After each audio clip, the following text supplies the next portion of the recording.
natosheka. Lakini unatoshekaje? Unatoshekaje? Huna. Kwa hiyo hizi skendo hazitoisha. Ndio maana imekuja hili somo maalum ili ufundishwe plani 4, sio plani B, plani 4 ya namna ya kujikwamua kama afisa, ili uepukane na hiyo laana ya dhuluma, mateso na kuonea watu kwa uongo. Kwa sababu unamshtaki mtu kwa uongo, unampeleka afande, tumemkuta na bangi huyu.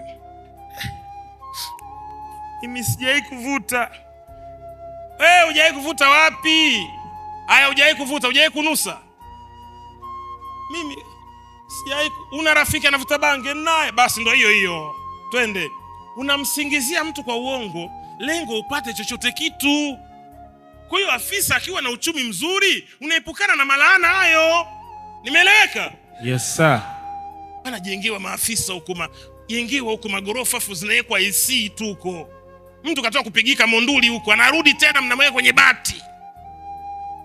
Kwani asiwe na hasira huyu?